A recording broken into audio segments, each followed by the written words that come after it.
It started like every December should: cold mornings, cinnamon air, and the quiet hum of excitement that only the holidays can bring. Our street, Maplewood Lane, came alive every year with color, laughter, and warmth. Every house twinkled differently, some simple, some grand, but all full of cheer. For our family, the lights were tradition. Ever since I was a kid, my dad called it lighting the love. Strings upon strings of lights, synchronized music, the big Santa sleigh on the roof. It wasn't just decoration. It was our way of sharing joy with the neighborhood. But this year was different. This year, joy became a crime. It began 2 days after we finished setting up. I woke to find a crisp, professional-looking notice taped to my door. A letter from the Maplewood Homeowners Association. The black print at the top bled authority. Violation. Excessive light display. They accused us of breaking Regulation 14B. Lighting installations shall not exceed approved brightness or sound thresholds. In simpler terms, they were saying my Christmas lights were too bright. Too bright in December. I almost laughed reading it. Our display wasn't new. We'd done it every year for 8 years. The kids on the block loved it. Families drove by to take photos.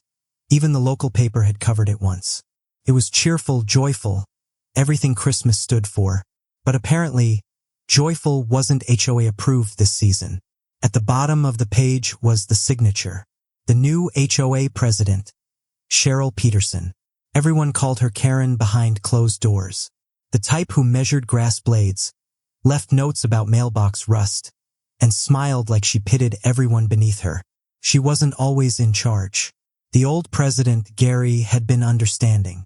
Fair. He believed in balance, rules with reason. But when he retired and Cheryl took over, the power went straight to her head. She'd already banned driveway basketball hoops, kids' sidewalk chalk, and Halloween inflatables. She turned a friendly neighborhood into a collection of nervous homeowners too scared to hang a wind chime. And now she'd come for Christmas. First, I thought it was personal. Maybe she didn't like me. Maybe she wanted to prove herself. But when I checked the neighborhood forum, others had received similar letters. Dim your lights. No blinking sequences. Remove all rooftop displays. One family was fined for having excess moving lights visible from the parkway. It wasn't about brightness. It was about control. That night, I walked across the street and looked at our home. Reds and greens glowing warmly.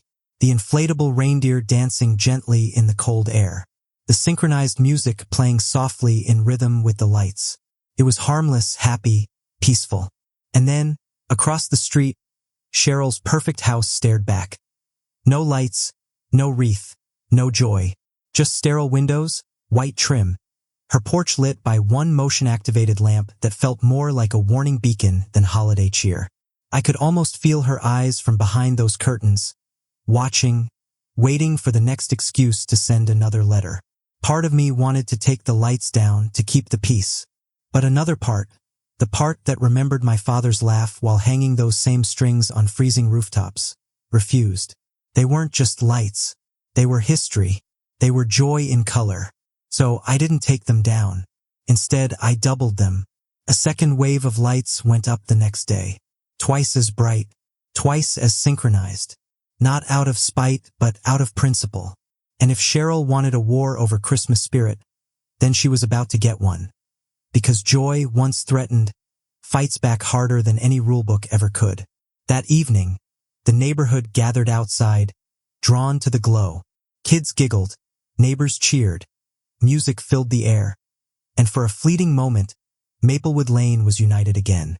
But across the street, Cheryl stood stiff as a statue, her phone raised, snapping photos under the glow of everything she hated most. Happiness she couldn't control. The first complaint would come before dawn. The fines would follow. But what she didn't know was that those lights were just the beginning. Because Christmas wasn't about to back down. And neither was I. The first official warning came at 6:45 a.m. sharp, printed on glaring white letterhead that could have doubled as a threat poster. The HOA claimed my Christmas lights had exceeded acceptable luminance thresholds for residential harmony. The wording sounded more like a legal document than a complaint about holiday decorations. At the bottom was Cheryl's signature, elegant and rigid. It was almost as though she took pride in every stroke of her pen, like writing fines was her version of caroling. The document listed 3 demands: turn off all outdoor lighting after 7 p.m., remove any synchronized audio, and dismantle all rooftop decor immediately. Noncompliance, it warned, would lead to daily fines until compliance was achieved. Daily. That night, I left the lights on longer. Not because I wanted conflict, but because I refused to let her steal the one thing our street loved most. Within 24 hours, the fines began appearing: $50, then $100, then an additional $25 for lack of cooperation. It was absurd. My email pinged with every new notice, as if the HOA's automated system was trying to guilt me into submission. The woman had turned Christmas spirit into bureaucracy. Neighbors started whispering. Some were sympathetic, others cautious. Many still feared Cheryl's clipboard justice. She had a way of twisting rules to trap people, turning every small act of joy into a violation. One man told me she once cited him for a decorative tripping hazard: a snowman on his stoop. This time she had overstepped, but her arrogance blinded her. She thought I'd break. Instead, I got creative. If Cheryl wanted a fight over brightness, then the letter of the law would be my weapon. I read every word of that HOA handbook, every clause and footnote. And right there, buried in the middle of Section 14B, the same regulation she cited, were the words: brightness restrictions apply only to unshielded fixtures that emit constant light visible beyond property bounds. Unshielded. Constant. But my setup? It flashed in sequences, refracted through trees, diffused with shading. Technically, it didn't fit the category. The lights weren't constant. It was the loophole she missed. So, I replied to her notice with a detailed explanation, every paragraph backed by her own HOA regulations, highlighted and annotated. I copied the entire neighborhood on the email. It was polite, precise, unshakably legal. Within minutes, her reply arrived, furious but masked behind professionalism. We will review the matter during the next board meeting. Cease display pending decision. I didn't cease anything. Instead, I expanded. I added a light tunnel across the driveway, fiber lasers along the hedges, and a new layer of synchronized snowflake projections dancing across the garage door. My house became a beacon, the kind that could be seen 2 streets away. The kids called it the North Pole of Maplewood. And then something unexpected happened. Other neighbors followed. One by one, lights began to flicker on across the block.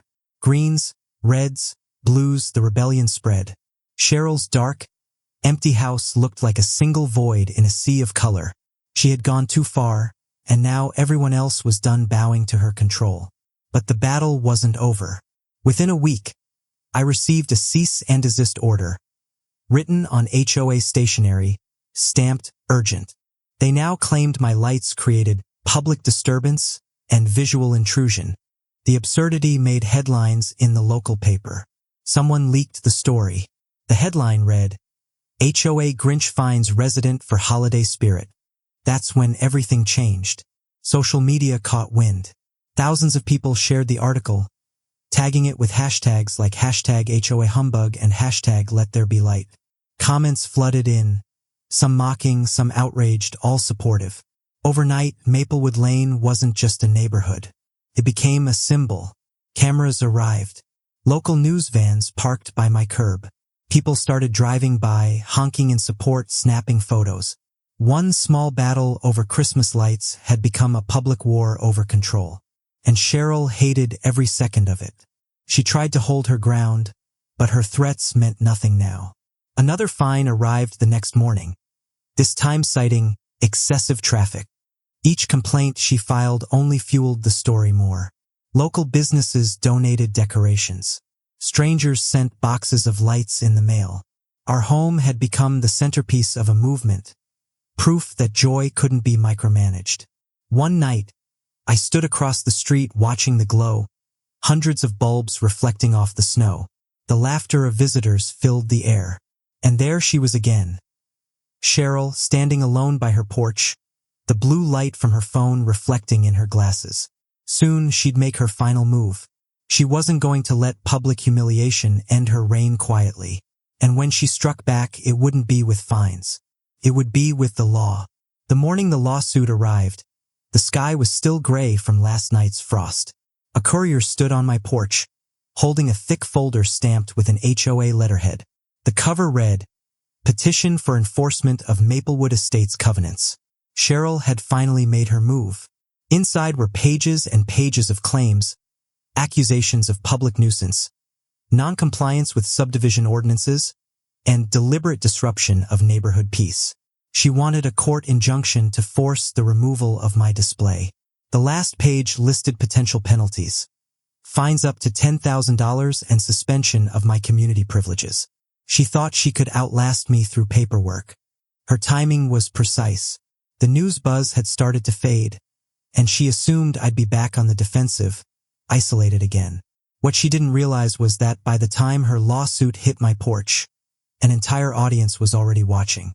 Within hours, I consulted a lawyer, a calm, sharp man named Raymond, who had seen plenty of HOA nonsense before. He skimmed the complaint once, then smirked. "This is going to blow up in her face," he said. "She just turned a local embarrassment into a federal case of public interest." And he was right, because Cheryl hadn't filed as an HOA president representing residents. She had filed as an individual homeowner, acting on behalf of community preservation. That single phrasing stripped her of legal insulation. If she lost, she'd be liable personally. Every cost, every penalty would fall squarely on her.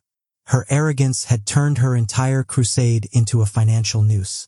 As the case moved to a hearing, Maplewood became a stage once more. Residents lined sidewalks when they found out the court date.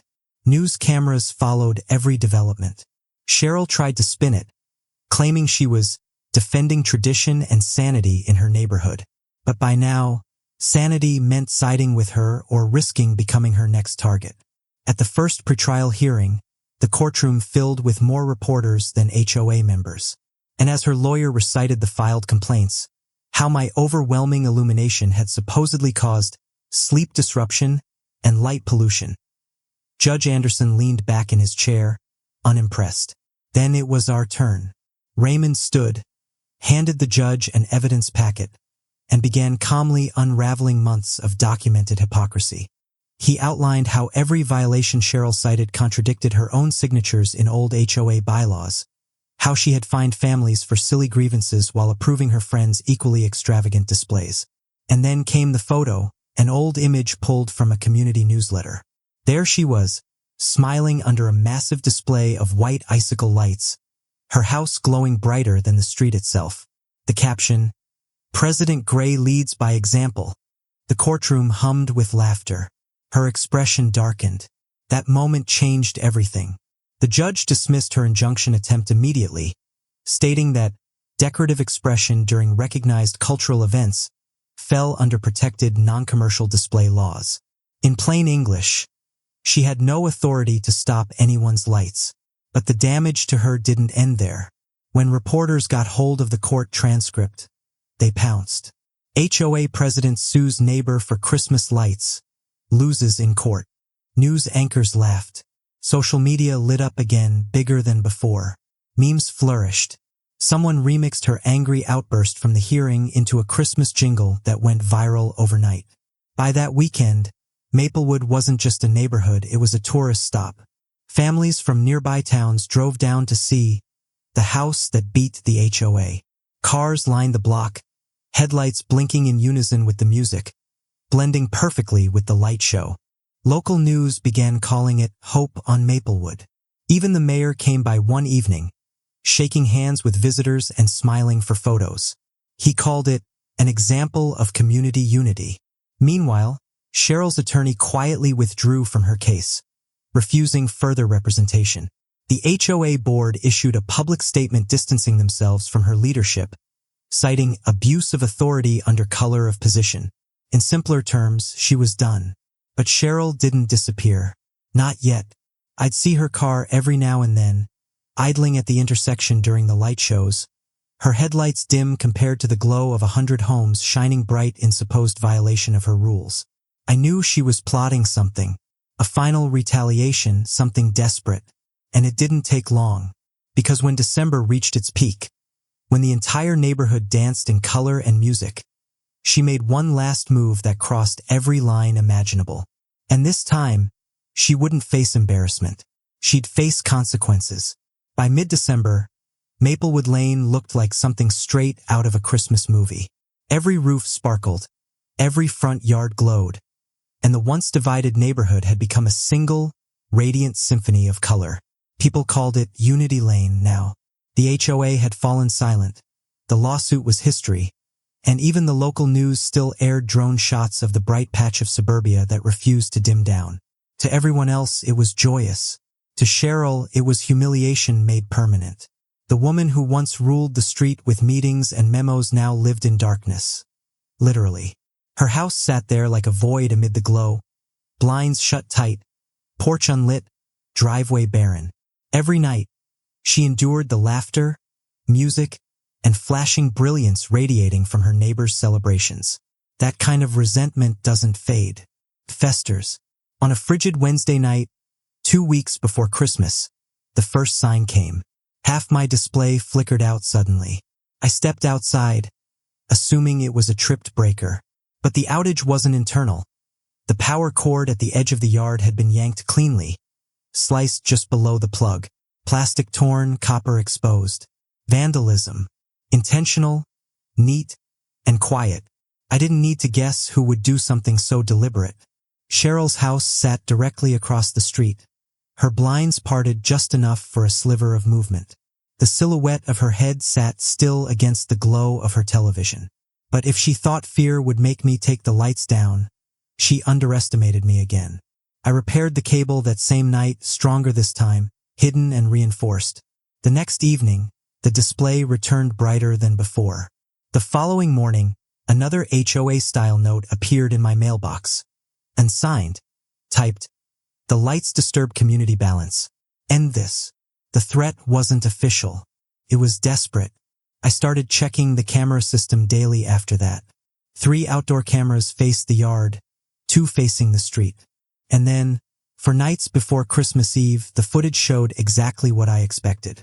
At 2:14 a.m., Cheryl stepped into the frame, her coat hood drawn tight, flashlight in hand.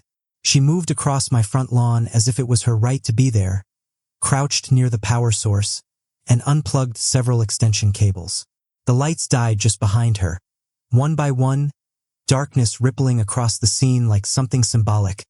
Her final attempt to reclaim the quiet she loved more than any neighbor. But something else followed. When she removed one of the weatherproof couplers, sparks erupted.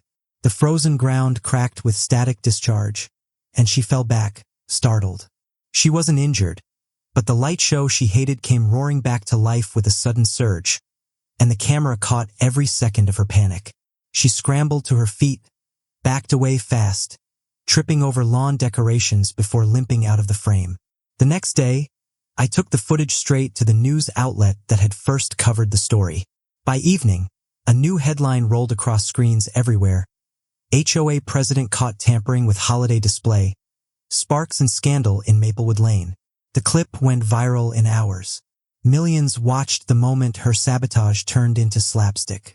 Every outlet picked it up. Late-night hosts cracked jokes. The internet christened her the Grinch of Maplewood.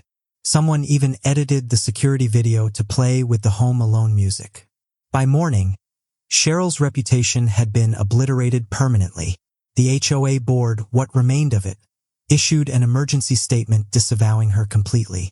They condemned her actions as unauthorized interference with private property and voted unanimously to ban her from any future leadership role. But the story still wasn't over. A city inspector saw the footage and flagged her conduct for criminal review.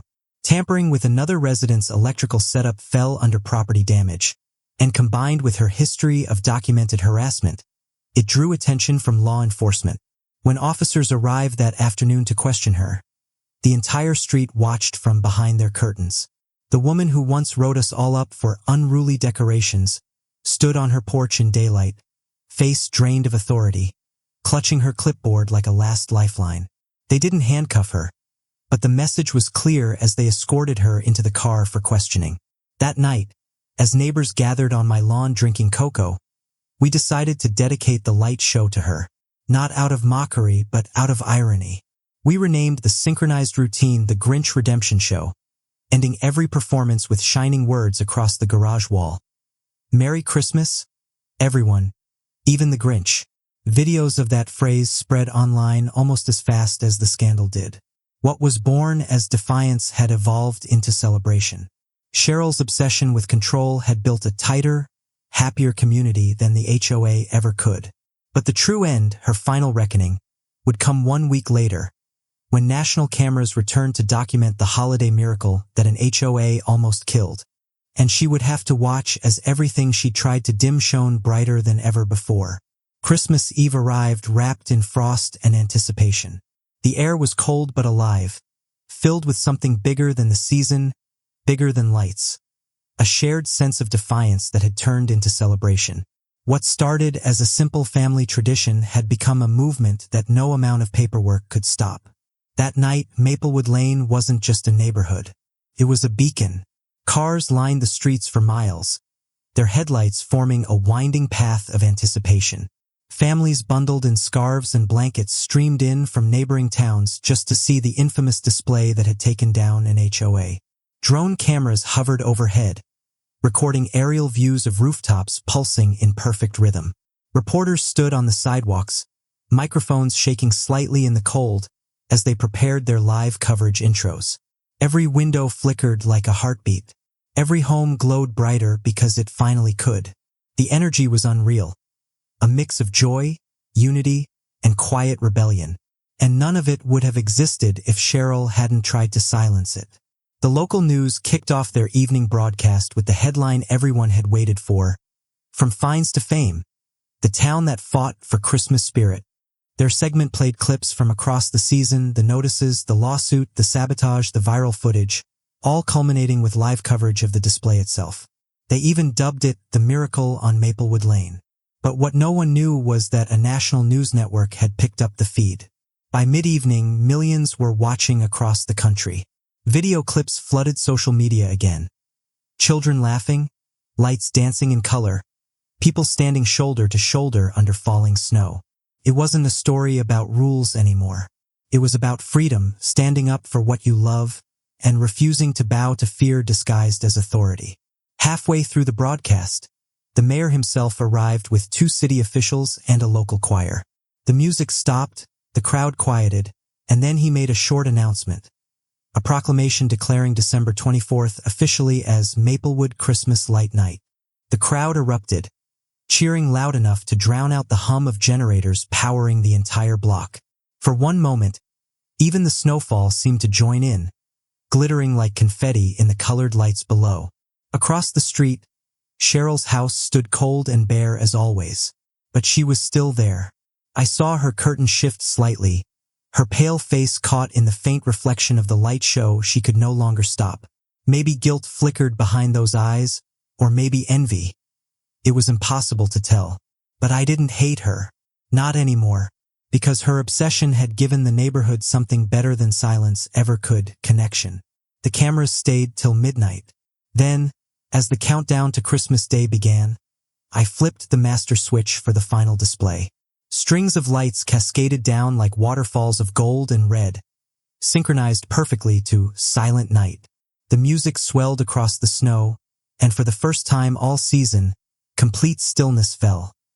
A harmony so perfect it felt almost unreal. When the lights faded for the final time that year, the applause didn't. People clapped, cheered, hugged strangers. For a few brief minutes, we weren't neighbors bound by HOA rules. We were just people who remembered what joy felt like, who had fought to protect it. The next morning, national headlines confirmed it. One neighborhood's fight for Christmas spirit captures America's heart. Late-night hosts joked about the HOA that lost to Santa Claus, and morning programs called it the feel-good story of the year.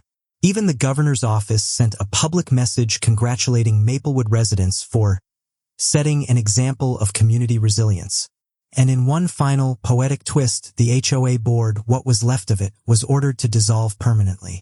The residents voted to replace it with a voluntary community committee dedicated to encouraging freedom and holiday traditions.